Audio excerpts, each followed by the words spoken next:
What if I told you that one of the biggest obstacles to building the world's most powerful AI chip wasn't speed or design or even software, but microscopic dust? In the world of semiconductor manufacturing, perfection is everything. A single flaw on a silicon wafer can destroy an entire chip. Now imagine building not a small chip, but one that uses the entire wafer itself. No cutting, no dividing, one massive piece of silicon turned into a single processor. For decades, engineers believed this was impossible, yet Cerebras did it. Before we dive in, if you enjoy deep, cinematic breakdowns of AI and future technology, make sure to like the video and subscribe to the channel. Now let's uncover how Cerebras solved one of the hardest engineering problems in modern computing. To understand what Cerebras achieved, we first need to understand yield. When chips are manufactured, they are etched onto large circular silicon wafers. After production, the wafer is cut into dozens, sometimes hundreds, of small chips. Inevitably, tiny defects appear during fabrication. Dust particles, slight material inconsistencies, or microscopic errors can damage sections of the wafer. With small chips, this isn't catastrophic. Manufacturers simply discard the defective pieces and keep the working ones. That's yield, the percentage of usable chips from a wafer. But if your entire wafer is one giant chip, you can't cut around defects. One flaw would traditionally ruin everything. This is why wafer-scale computing was considered unrealistic for so long.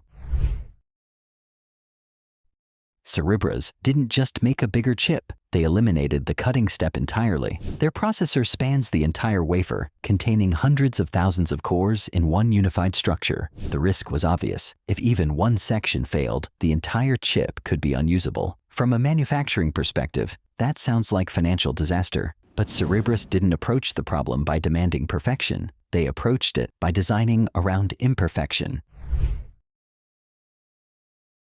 Instead of trying to eliminate every defect, an impossible task, Cerebras engineered flexibility directly into the chip. They built redundancy into the architecture. If a tiny region of the wafer has a flaw, the system can simply route around it. Think of it like a city with multiple roads. If one street is blocked, traffic doesn't stop, it finds another path. This approach turns defects from catastrophic failures into manageable inconveniences. The chip doesn't need to be flawless, it needs to be adaptable.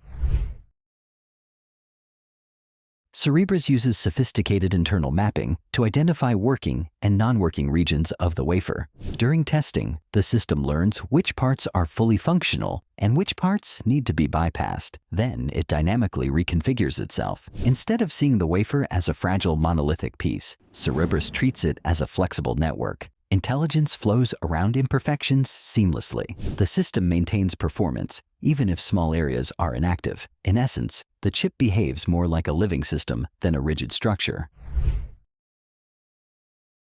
Solving the yield problem wasn't just a technical breakthrough, it was an economic one. By designing for defects instead of fighting them, Cerebras made wafer-scale production viable. Yield no longer had to approach perfection. Manufacturing could tolerate minor flaws without destroying value. This shift made something once considered impractical suddenly realistic. And in semiconductor manufacturing, changing what's economically realistic changes everything.